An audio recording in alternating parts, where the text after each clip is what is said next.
रक्षा मेरी कीजियो तो पवन पुत्र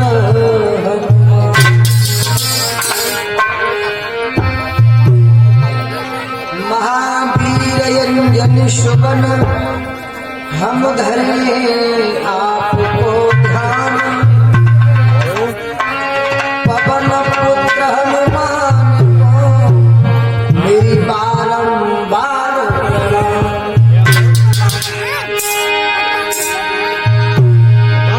भक्त भजन भावे तुम्ही और हे देवन के देव लाज रखो मुझ दीन की कैलाशपति महा बोलिए शंकर भगवान की।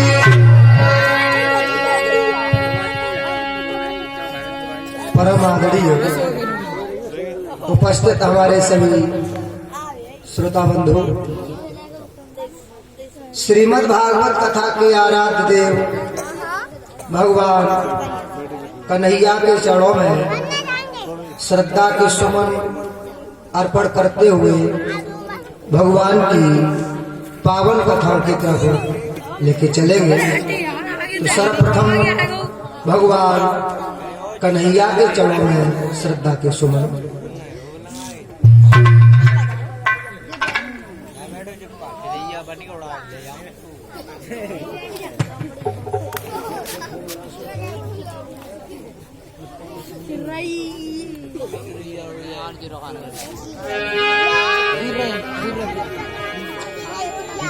एक भक्त प्रभु के बंधन करता है और प्रार्थना करता है,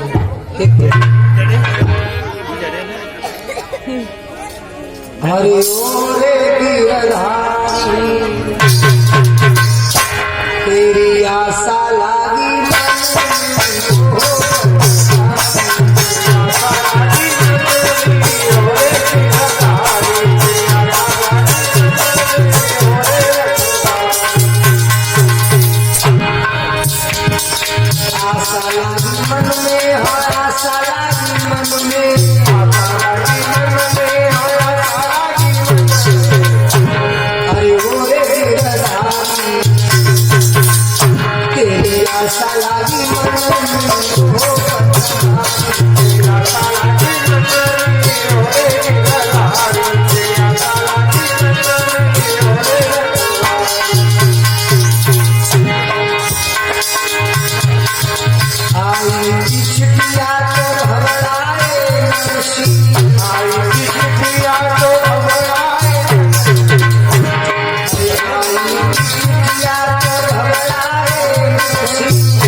आशा लगी मन में ओ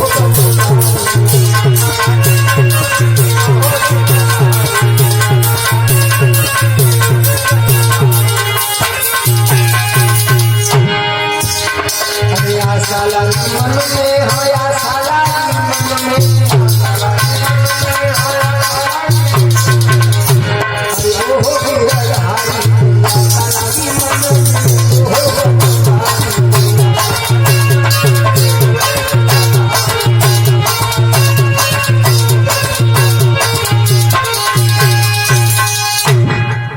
बोले गोविंद भगवान की।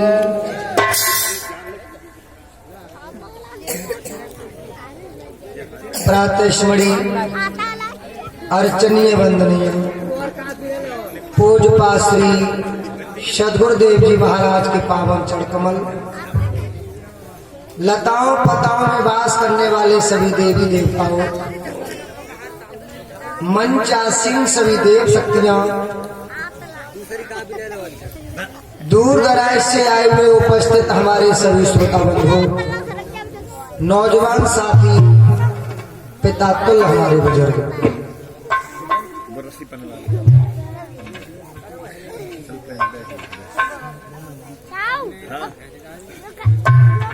आपके पावन पवित्र स्थान पर आज श्रीमद् भागवत कथा को अविराम रूप से चलते हुए ये द्वितीय दिवस की रात्रि की वेला में आप सभी भक्त उपस्थित हैं।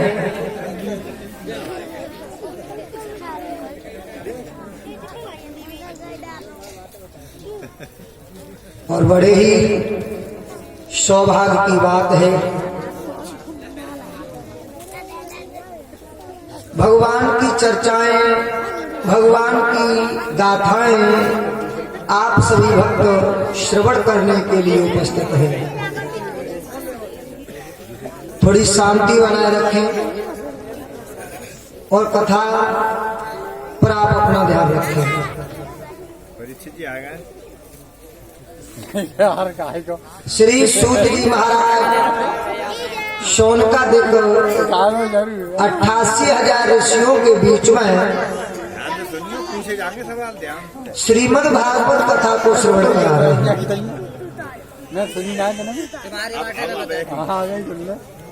भगवान की पावन कथाएं सभी श्रवण कर रहे हैं। ये वो कथा है, इस कथा को श्रवण करने से बड़े बड़े पापियों का उद्धार हुआ है। इस श्रीमद् भागवत कथा को जिसने भी श्रवण किया उसका उद्धार हुआ है। वैसे अगर सच्चे मन से माना जाए, सच्चे मन से अगर इसका ध्यान किया जाए तो आप ऐसे मानिए, अगर हम परमात्मा के दरबार में जाते हैं, हमारे अंदर कोई कपट नहीं होता,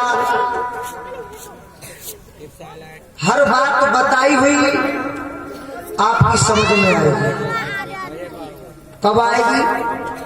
आपके अंदर कोई कपट नहीं होगा तो आएगी। क्योंकि घट में है सूजत नहीं, लालत ऐसी जिद, और तुलसी जा संसार को भव मोतिया बिन। घट में है सूजत नहीं। वैसे परमात्मा हर मनुष्य के अंदर है, हर प्राणी के अंदर है, भगवान सबके अंदर है। घट में है सूजत नहीं। परीक्षित महाराज, सामने परीक्षित महाराज, परमात्मा हर प्राणी के अंदर है कि नहीं? आपके अंदर है। घट में है सूजत नहीं, लालत ऐसी जिंद, और तुलसी जा संसार को भव मोतिया बिंदु। तुलसीदास क्या कह रहे हैं कि घट में तो है, हर मनुष्य के अंदर है, लेकिन सूझता नहीं, मतलब दिखाई नहीं दे रहा है। कि नहीं दिखाई नहीं दे रहा, उन्हें दिखाई नहीं दे रहा जिनको मोतिया बिंदु हो गया है। क्योंकि जब मोतिया बिंदु हो जाता है ना, क्यों साहब, तो फिर दिखाई नहीं देता है। फिर मोतियाबिंद के लिए कहाँ जाते हैं? डॉक्टर के पास, चश्मा लगवाना पड़ेगा, दवाई होती। अब देखिए तुलसीदास कह रहे हैं कि घट में है सूजत नहीं लालत ऐसी जिन्न, और तुलसी जा संसार को, मतलब संसार को मोतियाबिंद हो गया है भाई। और मोतियाबिंद जब हो जाता है तो फिर दिखाई तो देता नहीं है। ऐसे ही अब परमात्मा अंदर है, लेकिन हम आपको दिखाई नहीं दे रहा है। क्यों नहीं दे रहा है? क्योंकि जब तक हम किसी सच्चे गुरु से नहीं मिलेंगे, किसी सतगुरु से नहीं मिलेंगे, संतों की शरण में नहीं जाएंगे, तब तक हमें पता नहीं लगेगा कि परमात्मा है तो है कहां। तब तक नहीं पता लगेगा। पता कब लगेगा?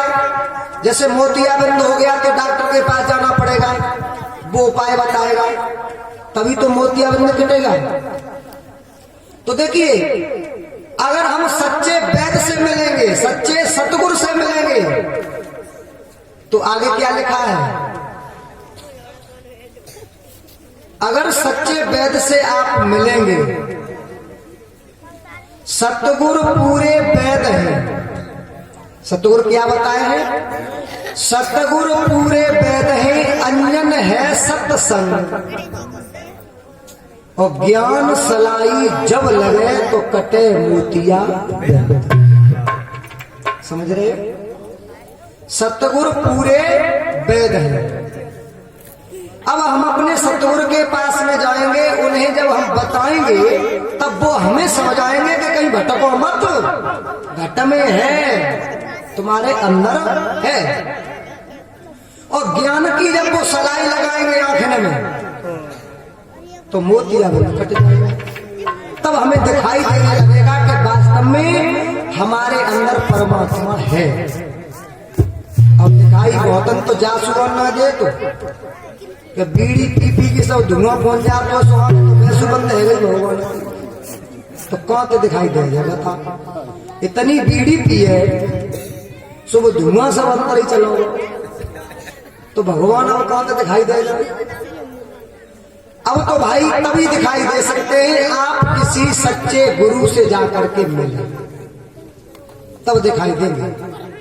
क्योंकि संसार में जब तक गुरु नहीं होते तब तक कल्याण नहीं होता, और हमें यह भी पता नहीं लगता कि हम इस जीवन में, इस संसार में किस लिए आए हैं।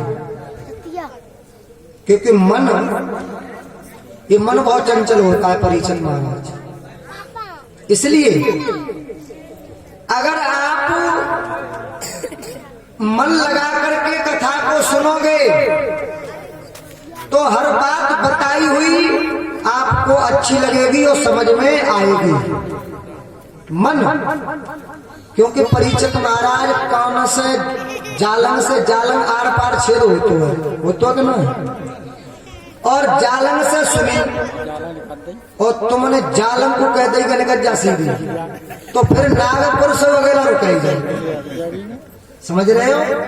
क्योंकि जालन से जालन छेद हुए आर पार, और जालन से सुनी कोई तो कौन काट दई, तो बैठे रहो।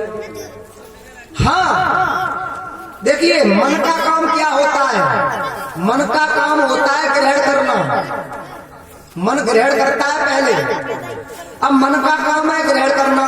मन सुनता है, अब मन ने दे दी बुद्धि को, मन ने ग्रहण की और मन ने अपने पास थोड़ी देर रखी, फिर दे दी बुद्धि को, और बुद्धि उस पर विचार करेगी, और विचार करने पर समय लगेगा, और अच्छी बात है तो बुद्धि उसे रखेगी, उस पर विचार करेगी, और अच्छी बात नहीं है उसे छोड़ देगी। अगर आपने इधर से सुनी और और बीच में ही कैच कर लिया, अगर रोक लिया तो बात बन गई। और जाला से सुनी हो तो वो कह देगी जा, तो बैठे रहो, कुछ नहीं। मैं जब कुछ भी कहूंगा आपको कोई बात समझ में नहीं आए, क्योंकि मन का बहुत बड़ा काम होता है। मन, देखिए मन के बारे में हमारे संतों ने यहां तक लिखा है कि मन के ही हारे हार है, मन के ही जीते जीत, और मन ही मिलावे राम से। मन चाहे तो हाल भगवान के चरणों में लगा ले, क्योंकि मन इतना तेज होता है। आप बैठे तो यहाँ हो और मन 1 सेकंड में दिल्ली जा सकता है। अगर दिल्ली में कभी तुम गए होगे, तुमने अगर दिल्ली में लाल किला देखा होगा, मान लीजिए अगर तुमने दिल्ली में लाल किला देखा है, तो बैठे तो यहाँ हो और मन 1 सेकंड में उसकी सब देख भाल के लौट के आ जाएगा, और बैठे यही कहते। तो विचार करिए मन की गति कितनी तेज है। जबकि दिल्ली जाने में भैया अपने वाहन से जाओगे कम से कम 6 घंटा लग जाएंगे, और कभी सवारी से गए तो पूरा दिन। और मन को इतना समय नहीं लगा, घुमाओ लौट के फिर आ गए। तो मन बहुत तेज होता है, इसीलिए हमारे संत कहते हैं कि मन को पहले अपने कंट्रोल कर लो। अगर आपने मन को कंट्रोल में कर लिया, मन को बांध लिया, तो आपको कथा बहुत प्रिय लगेगी, हर बात आपकी समझ में आएगी। क्योंकि हमारे गुरुदेव ने एक भजन लिखा था मन के बारे में। उन्होंने कहा था कि मन मनुष्य को कहां से कहां पहुंचा देता है, और मन बहुत चंचल होता है। इस मन का क्या करना है? देखिए, इस मन को कैसे मारेंगे आप, मन को कैसे कंट्रोल करेंगे, और मन के बारे में क्या लिखा है। परीक्षित महाराज, थोड़ा समझने का विषय है, आप थोड़ा समझिए। हमारे गुरुदेव ने लिखा, अरे जा मन को लो सारी में तू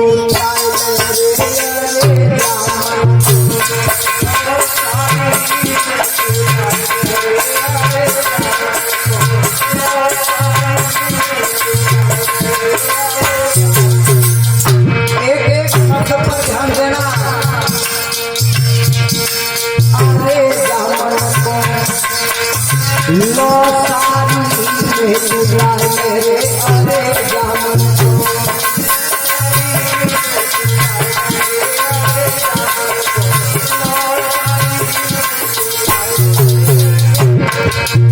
क्या करना है? काम क्रोध के कोयला करे, ज्योति जलाए। काम क्रोध के कोयला कर ले और ब्रह्म की ज्योति जलाए ले। अरे काम क्रोध के कोयला कर ले, ब्रह्म की ज्योति जलाए ले। हर संतोष धोपनी धोपो, झरा झरा झरा झरा।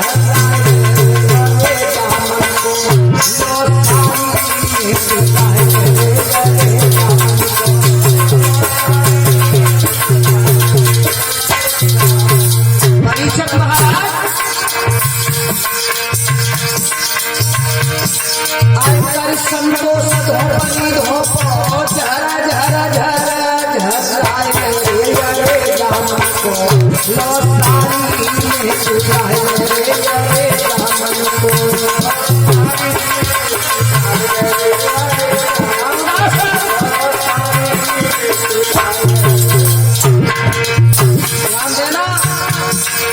नेहा नेहारी ज्ञान हटोरा, तब मारो तब मुख। आपने कभी वो देखे जो गांव में आते हैं लोसाई डालने के लिए, देखे होंगे? और जब वो लोसाई डालने आते हैं गांव में, तो हमारा ले जाते खुरपा हैसिया उन्हें पिटवाने के लिए। तो क्या करते जानते हो? वो पहले तुमसे लगा लेते हैं, फिर जब तरफ चलती है हवा और जैसी गर्म भय लगाए और जैसी लौसारी पड़ी तो क्या होता है जानते हो? अरे ज्ञान हथौड़ा, अरे नेहा निहारी ज्ञान हथौड़ा,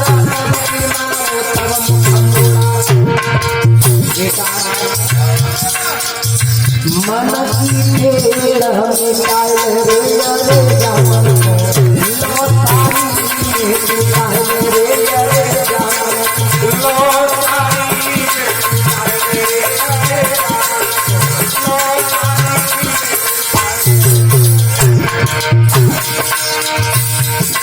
अरे मन की टेढ़ हमें कायल रे अरे जामन को लौसारी अरे जामन को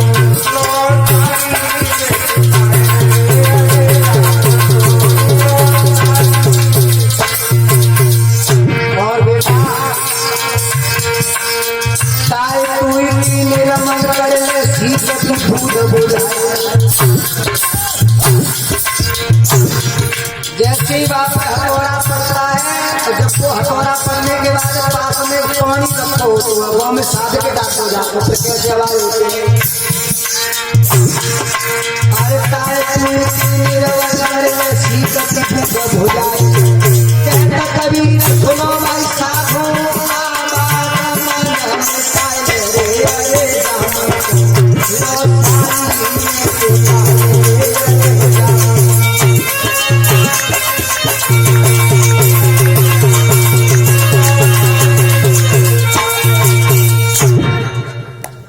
परीक्षित महाराज मन की बात चल रही थी, काम क्रोध के कोयला कर ले और ब्रह्म की ज्योत जला ले, करे संतोष। मन में संतोष होना चाहिए, संतोष धन। जिसके पास में संतोष धन होता है फिर और धन की जरूरत ना पड़ती। कर संतोष धोपनी धोले और झर झर झर झर राले अरे जा मन को लौसारी में पाए।